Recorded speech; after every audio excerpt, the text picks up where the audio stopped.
کل تعداد 1027 اور 28، 27 صحیح 28۔ جنگیں کتنی ہیں جی؟ سارے بولو نا۔ جنگیں ہیں 83،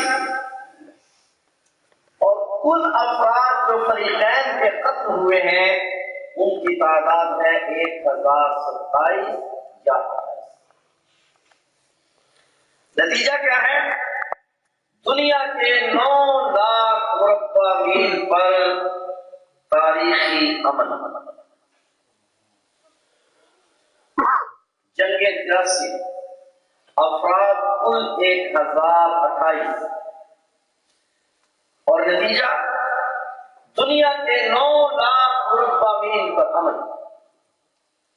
اس کے برعکس ہمارے قریب کے زمانے میں 2 عظیم جنگیں ہوئی۔ پہلی جنگ عظیم میں 33 لاکھ انسان قتل ہوئے، اور دوسری جنگ عظیم میں 3 کروڑ 70 لاکھ کے قریب انسان قتل ہوئے۔ گویا 2 جنگوں میں 4 کروڑ انسان قتل ہوا، اور دنیا کے 1 انچ پر امن قائم ہے، بلکہ بدامنی اور فرق کیا ہے؟ فرق یہ ہے کہ وہ جنگیں انسانوں کو انسانوں کا غلام بنانے کے لیے نہیں، انسانوں کو اللہ کا غلام بنانے کے لیے نہیں، اور یہ جنگیں انسانوں کو انسانوں کا غلام بنانے کے لیے تھی۔ جب انسانوں کو انسانوں کا غلام بنانے کی کوشش کی جاتی ہے تو دنیا پر ظلم جبر جنم لیتا ہے، اور جب انسان اللہ کی غلامی میں آتے ہیں ان میں اللہ کا خوف پیدا ہو جاتا ہے اور دنیا سے ظلم کا خاتمہ ہو جاتا ہے۔ آج پوری دنیا میں جو لڑائی ہو رہی ہے اس کا عنوان جو بھی ہو، اس کا مقصد الیکشن ہو رہا ہے، ایک حکومت آ رہی ہے، دوسری حکومت جا رہی ہے، حکومتیں پوری دنیا میں پوری دنیا کے ممالک میں بدل رہی ہیں، مگر آیا ظلم میں کمی ہوئی ہے؟ کوئی خطہ ایسا ہے جس پر یہ کہا جائے کہ اس پہ امن قائم ہو گیا ہے، اس پر ظلم باقی نہیں رہا؟ ایسا کیوں ہے؟ ایک صاحب اقتدار کو ہم اتارتے ہیں، زور لگاتے ہیں، الیکشن میں کوشش کرتے ہیں، دوسرا اقتدار پر آ جاتا ہے مگر حالات میں کوئی فرق نہیں پڑتا، اس لیے کہ یہ جنگ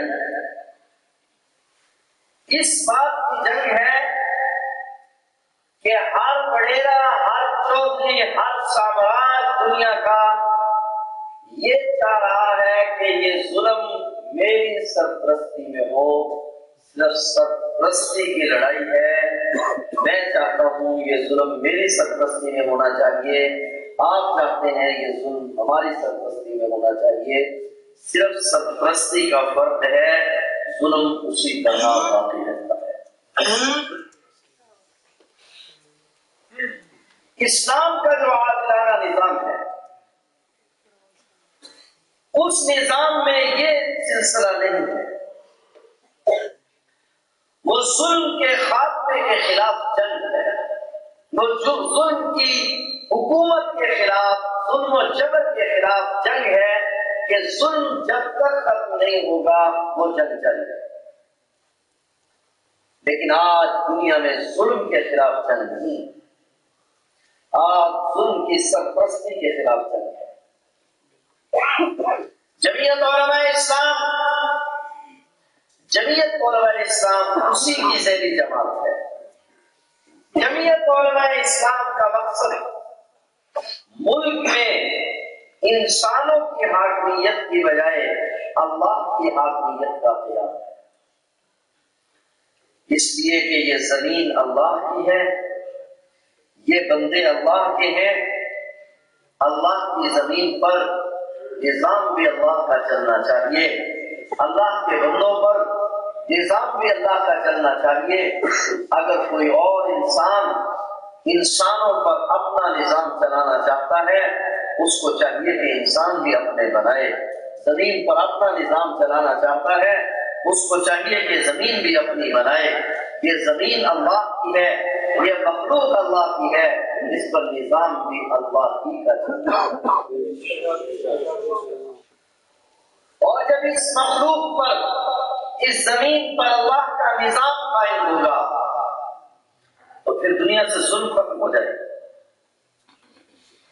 اس لیے کہ جب ساری دنیا کے لوگ اللہ کی غلامی میں آ جائیں گے اور انسانوں کی غلامی ختم ہو جائے گی تو دنیا پر امن قائم ہو جائے گا۔ تو ہماری جدوجہد، ہماری کوشش انسانوں کو انسانوں کی غلامی سے نکال کر اللہ کی غلامی میں لانا، اور اس کوشش کا آغاز ہم نے نہیں کیا بلکہ تمام انبیاء علیہ السلام یہ کوشش کرتے رہے، حتیٰ کہ موسیٰ علیہ السلام نے بنی اسرائیل پر جو ظلم و ستم ہو رہے تھے، فرعون سے جو پہلا مطالبہ کیا وہ بنی اسرائیل کی آزادی کا تھا، کیونکہ یاد رکھنا آزاد قوم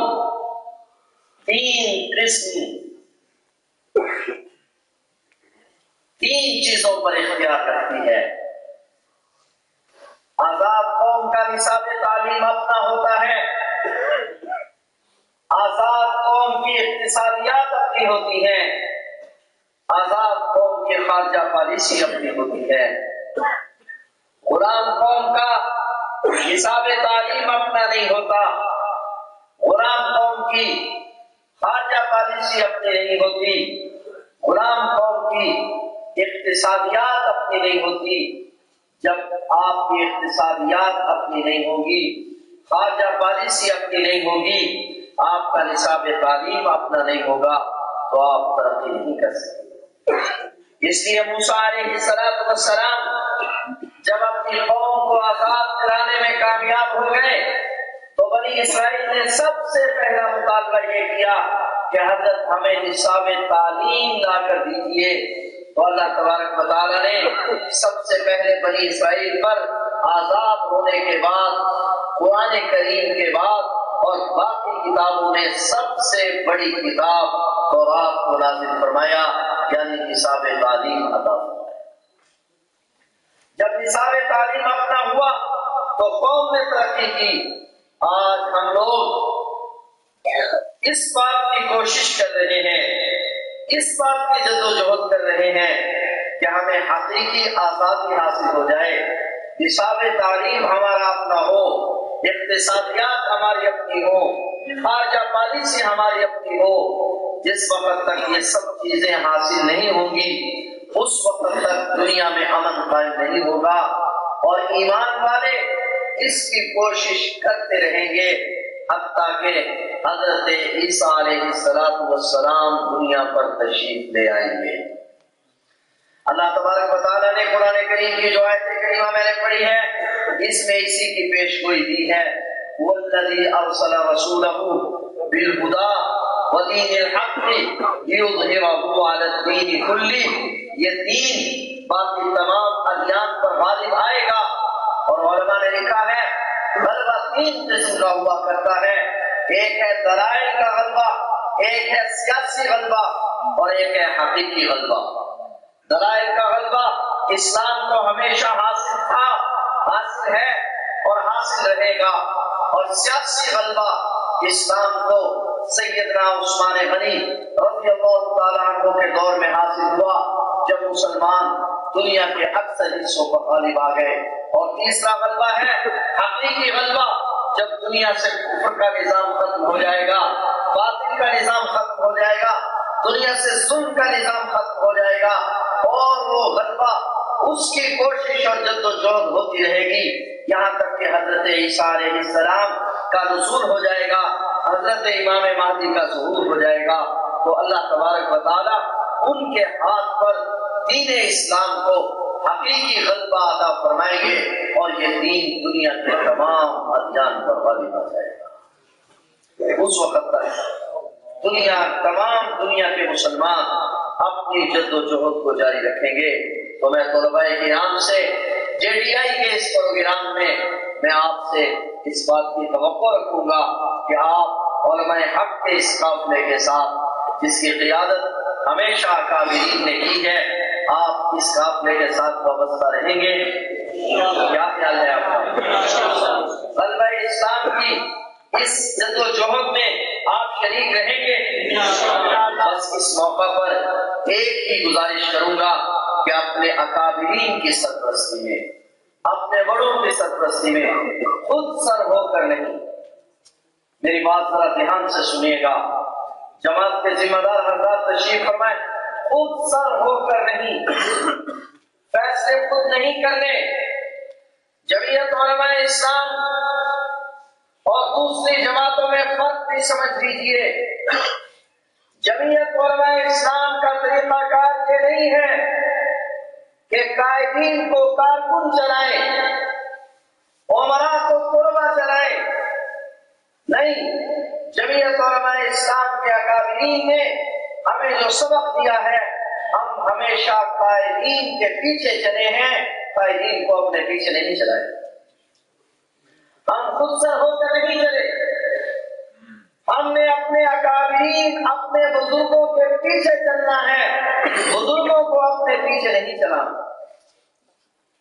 اور جب کسی جماعت میں یہ نظریہ آ جاتا ہے، یہ خیال پیدا ہو جاتا ہے، کارکن یہ سمجھنے لگتا ہے کہ ہمارے بزرگ، ہمارے اکابر ہمارے تابع ہیں، وہ ہماری رہنمائی میں چلیں گے، جب کارکن یہ سمجھنے لگتا ہے پھر جماعتوں کا بیڑا غرق ہو جاتا ہے۔ جمعیت علماء اسلام کے اکابرین نے ہمیں جو سبق دیا ہے، اس سبق کا اول بھی یہ ہے اور اس سبق کا آخر بھی یہ ہے کہ ہم نے اپنے اکابرین کے ساتھ اپنی وابستگی کو نہیں چھوڑنا، ہم نے اپنے اکابرین کے پیچھے پیچھے چلنا ہے۔ اکابرین نے جس طرح سے ہمیں چلنے کا حکم دینا ہے، ہم نے ان سے پوچھ پوچھ کر چلنا ہے۔ کیا اس موقع پر میں آپ حضرات سے یہ توقع کروں کہ ہم اپنے اکابرین سے پوچھ پوچھ کر چلیں؟ جی، ہم اپنے اکابرین کے پیچھے پیچھے چلیں گے؟ جمعیت علماء اسلام ہمیشہ ہماری جماعتوں کا دستور یہ رہا کہ ہم نے اکابرین کو کبھی اپنے پیچھے نہیں چلایا، بلکہ ہم اکابرین کے پیچھے چلے۔